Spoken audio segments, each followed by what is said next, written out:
He was the salt of the earth, the light of the world. Jesus said, you and I are to be like salt. That means we got to taste good, friends. If we're going to stand out for Christ, we got to taste good. We got to make things taste better. Wherever you are, Christian young man, Christian young woman, change the environment. Make it taste better. Walk into a room, it's a little dull, spice it up, baby. That's what Jesus is talking about. How many of you guys like Red Robin? What is not awesome about bottomless fries? Come on, how many are with me? My favorite thing to do at Red Robin is get that big old Red Robin salt. You know what I'm talking about? And you just let it go on the fries, man. You got to taste better. You got to be salt. You got to get in there. Jesus said you got to be light. You don't just hide it under a bush. You let it shine. We got to rebel righteously. And the third thing and the final thing is this. If we're going to stand up and stand out for Jesus in a dark world, we must be willing to stand in the fire and go through the fire. Christianity, friends, is not just a free ride, attend church, listen to Hillsongs, I'm good.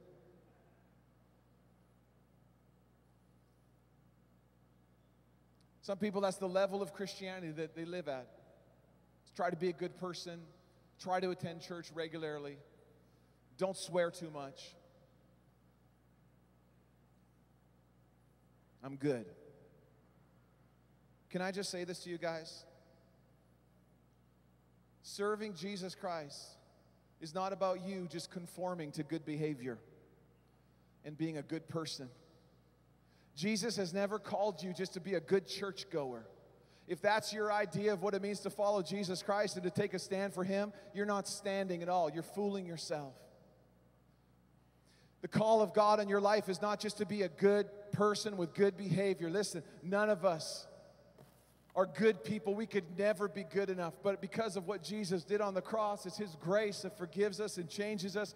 Jesus has not called you to be a good church goer. Get that out of your mind. Jesus has called you to be edgy. He's called you to be different. He's called you to be radical. He's called you to be salt. He's called you to be light. He's called you to stand up and to stand out for Him. But you've got to be willing to go through the fire. And when you serve God, sometimes you got to go through the fire. Sometimes you got to stand there like Shadrach, Meshach, and Abednego, say, King, I don't care what you're doing. I don't care what everybody else is doing. Do you think sometimes they might have been tempted when everybody else is bowing down to this idol to kind of go, well, guys, maybe we should just kind of do a half bow?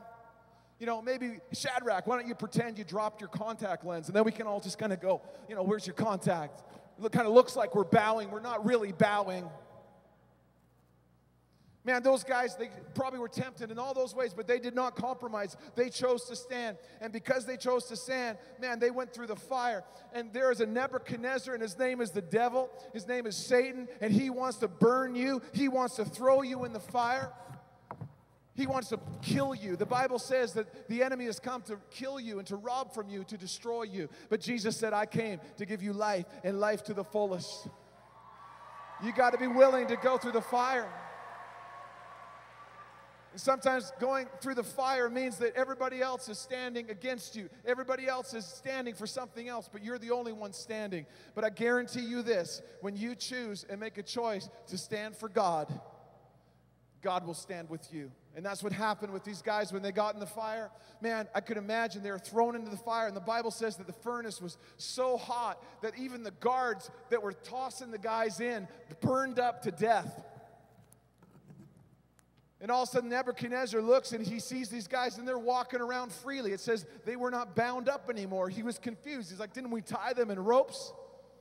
They were just walking around the fire, hanging out with Jesus, roasting marshmallows. I don't know. What are they hanging out? Just kind of, you know, how's it going, Jesus? Hey, guys, how's it going? Funny to meet you here in the fire. You hang out in fires very often? Well, not since Moses in the burning bush, but yeah, it's kind of my new thing. All right, guys, looks like Nebuchadnezzar's repenting now. You can go out of the fire. I'll see you guys up in heaven. Cool. See you, Jesus. they walk out of the fire. The Bible says they didn't even smell like smoke. Like some of the people that go to high school with you and sit,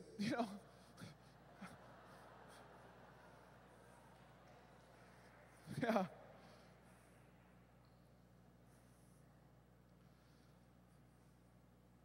Or like San Jose is going to smell here just in a few weeks or a few days.